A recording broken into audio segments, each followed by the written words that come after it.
So you may have watched my video about doing the brakes on the Ford Freestyle that I have for my wife, or the family car, I guess you could say. Now it's time to do the rotors on my 05 Infiniti G35. Tired. So these videos probably will go up on different days, but it actually is the same day. I'm just taking advantage of the fact that I have time. My father-in-law is in town visiting, so he's watching the kids and helping us out. So for this week, so I have some time to be out here and not have kids crawling all over me, which is always nice when you're trying to get work done. So on the Infiniti, all I'm doing is I'm replacing the rotors. I'm probably still going to sand the brake pads, but I'm getting a vibration at over 60, over 55-ish miles an hour, so freeway speeds. Under that, I'm not getting any vibration when I brake. Over that, it's definitely, and if you're going 65, 70-ish, it can get kind of scary. And I don't want to break in anything else. I do need to still replace a couple control arms, but the brakes come first because they're definitely an issue.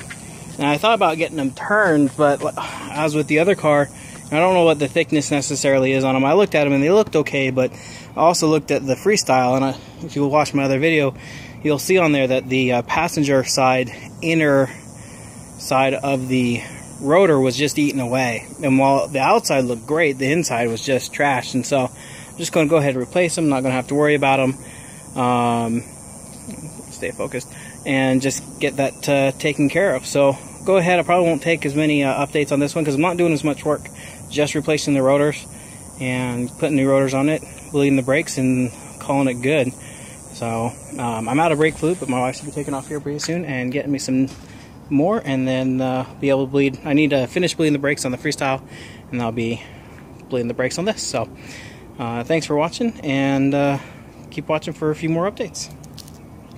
Alright, so I got one side off, and it's definitely wearing more. This is the driver's side, wearing more on the inside edge than the outside edge. I grabbed a brand new one. I should have done this before I started recording. Again, apologize for my messy garage. But no, I guess the inside edge is about the same thick, or is thinner than the outside edge. So I don't know why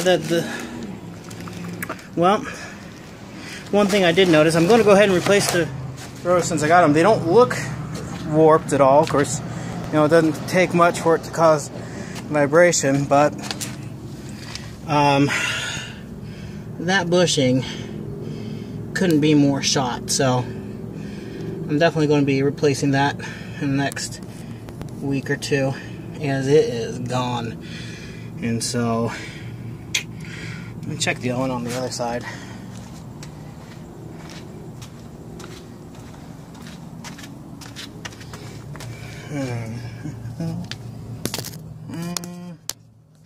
Sorry, just trying to get the camera in there. Yeah, it's going pretty. It's gone pretty much too. Not as bad as the other side, I don't think. But I hate to have it all apart like this, just to have to take it apart again next weekend. But that's probably what I'm gonna have to do. Pretty typical for me. So this rotor looks. I mean, I think these are brand new. Honestly, the pads are brand new. The rotors look brand new. So I have a feeling that what I'm doing is for naught. But again, I've bought it. I went off the suggestion of the shop. I had it in for an oil change, had them look at it. They told me it was the rotors. They told me it was what it was going to charge me to turn them. It's about $200 to turn them there at the shop. I could, like I said, I could have taken them off and had them turned somewhere, but figured for the cost, since the fish shipping was basically free, what I'm paying to replace them is basically what I would have paid to get them turned. So oh well, we'll see if this fixes it. I bet it's those I think they're called compression arms, bushings that are bad, that are causing my vibration. So I'll get this buckled up. It's getting pretty late, so I'll probably buckle it up tomorrow when I'm all said and done. Alright, sorry that it's so dark. It's 10 o'clock now. It just dropped below 100 degrees. But I just got back from my test drive. And yeah, it definitely was the brake rotors being warped. So now braking from freeway speeds doesn't feel like I'm in a death trap. So I'm glad that the service writer, Bill Luke Suzuki is the one I talked to. They do not sponsor this video or anything, but you know, they have a really good price. They do oil changes for $17, and they wash your car. So for $17 and a car wash, I take it there. It's worth my time to, usually on a Saturday, drop it off while we're out running errands and pick it up when they're done with it and call it good and get a car wash and an oil change. But anyways, so this car is good. This car is done. My test drive was a little bit longer than normal because I ran over to Walmart to get more brake fluid for this guy, because the brake fluid in the Infiniti isn't bad. It's a little dark, but it's you know, it's not brand new. Other than that, it looks fine. The brake fluid in this car is just, it's like sludge. It smells bad. It's black. It's kind of shimmery, so I don't know what's going on with that. I'm thinking that might be because of the calipers. And so I bought a couple bottles of brake fluid. I'm going to bleed from the back to the front. You know, bleed the furthest one away, and then the next closest, and then the next closest, and then this one. And I don't think there's necessarily a lot of air in the system. This pedal's still a little soft though. But I'm going to bleed it and get out all that nasty, nasty brake fluid. It just reeks. So that should be that with this car. I mean, for what we paid for it, got it for about $25,000, almost $3,000 less than what they go for typically around here. And yeah, to just have to place the brake rotors, needs shocks, maybe some service on the CVT eventually. But still, I mean, any used car that you buy is going to need work done. So the important thing is to get the car as inexpensive as possible so that you have leftover funds to repair it. Because in my experience, and I have bought and sold a lot of cars. Most I have not made money on. Some I've made some money on, and a few I've made a lot of money on selling them. I'm not very good at it. I just was very lucky in what I bought and what I paid for it, and I was able to sell it for. But every single car I've bought, the person has sold it because they have just been sick of the repairs. And for the most part, I'm able to do the repairs myself. Like the Freestyle needs a new valve cover gasket on at least the front valve cover. I'm not sure about the back one, but I know the front one's leaking a little oil. And so I need to get that taken care of. And that's something I can do myself. Valve cover gasket, the kit or the set is like, I want to say it's like 30, 40 bucks is all. But if you take that into a shop, you know, they'll charge you a couple hours of labor. They'll charge you more for the part that you can get it yourself for the exact same part. And you know, just being able to do it yourself with a, you know, with a ratchet and a couple of sockets and call it good. And you know, yeah, it probably would take me longer than most mechanics, but you know, I've never left a car at a mechanic and gotten it back the same day. Usually it's the next day. So if it takes me, you know, a full day to do one repair, and it can. I've been in a couple motorcycle accidents, so my shoulders a little messed up, so it takes me a little bit longer to do repairs than most people say it should. Just because of my shoulder. You know, I have to be careful that I don't re-injure it, because then I'm miserable for a couple of weeks after. You know, but if you take the time to learn how to fix your cars and take the time to be able to fix your car, in a lot of ways you're ahead. The only time that, I mean, even for me, there are repairs that are above my skill level. Some of them are above my tool level. I just don't have the money to invest in the appropriate tool to do the work. And some of them I know the car is going to be out of commission for simply just too long, like the CVT on this Ford Freestyle. I've done the research on the repairs, and they actually don't look that bad, but the amount of time that I would have to dedicate to it is very minimal. So I either have to use a few days of vacation time to do the work and buy some tools I don't currently own to do the work, or I take it into the shop to do the work. And it might be there for a week and a half waiting for them to get the work done. But in that time frame, I'm actually earning money going to a job that I would have otherwise not earned money, or I would have used up vacation time that I would have liked to have used for something else. Something like these brake jobs, because I've done both in one day. I've done brake jobs on this and this. I will still have to bleed the brakes on this. Brakes work, they're just a little mushy, and I just don't like the color of the brake fluid. So that's not something I'm going to have to take off work. It's definitely drivable tonight. In fact, the brakes are still better than they were before I started.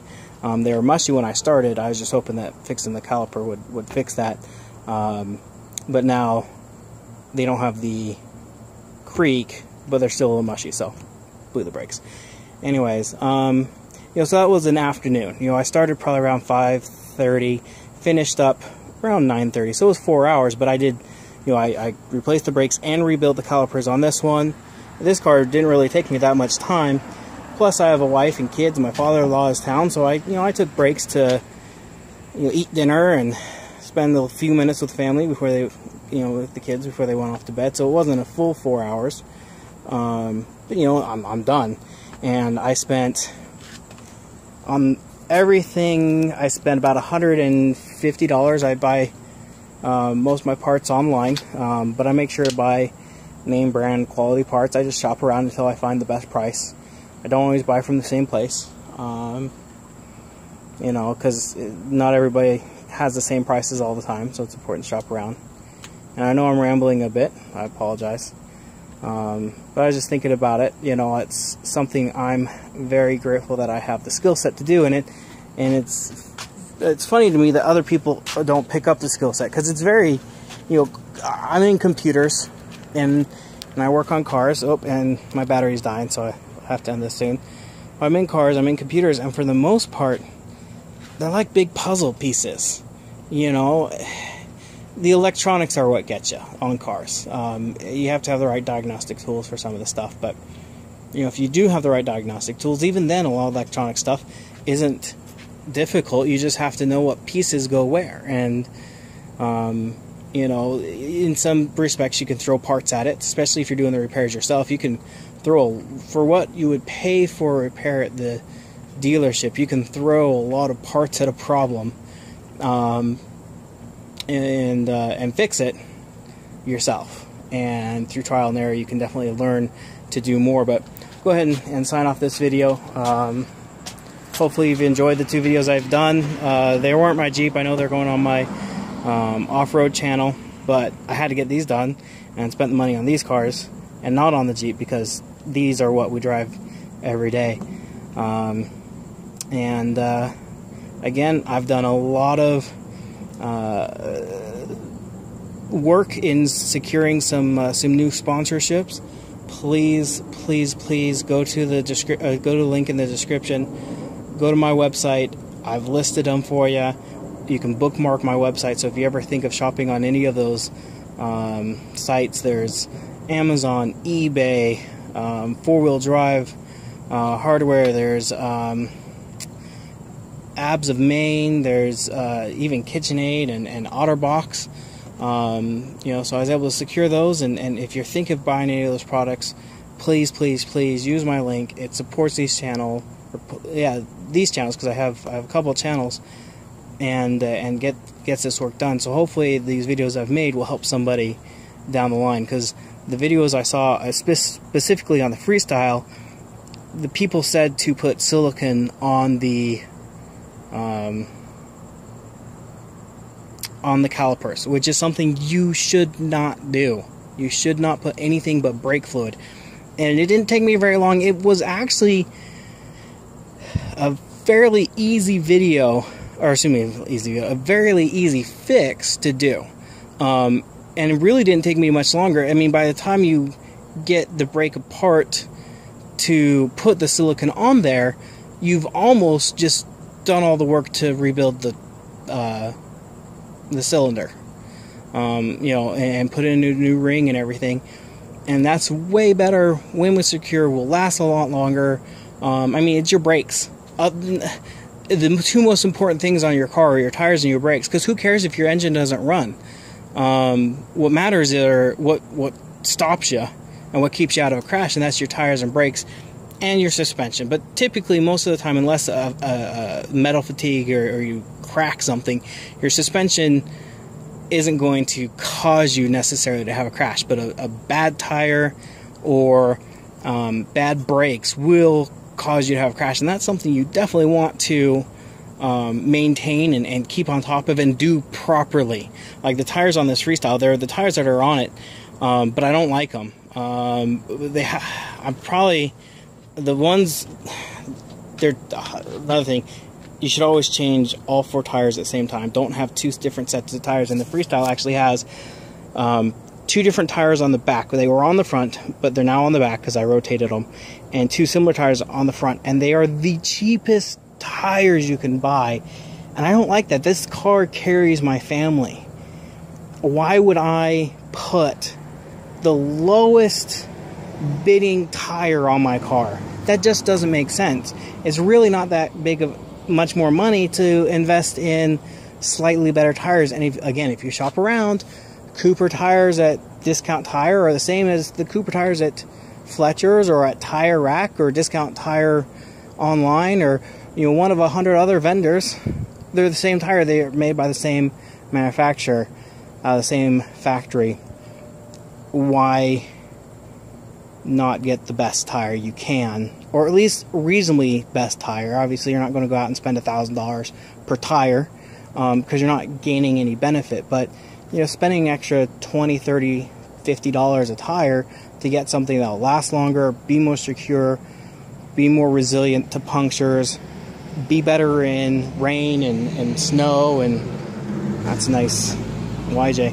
Anyways, be better in snow, be better in just all the conditions that you run across. Now, I'm in Arizona, so snow is very rare, but it does rain here. When it rains, it floods, and the roads get, because there's so much time between when it rains, the roads get very slick when it rains. So why not have better tires? It just makes sense to me. Plus, if you average out how much you pay for the tires and how long they last, I mean, it's a no-brainer. Anyways, so sorry for rambling. Please click on the links in the description below. Hopefully the advice that I give, the videos I make, help somebody down the road. That's why I do this. And if you have any suggestions, anything you'd like to see, please comment, let me know, and I'm more than happy to do the work. If you like seeing videos other than the Jeep videos on this channel, let me know. If you hate it, let me know, and I might do a different channel for that. I'm not sure. I just figured it's a car channel. So again, thank you for watching, and have a great night.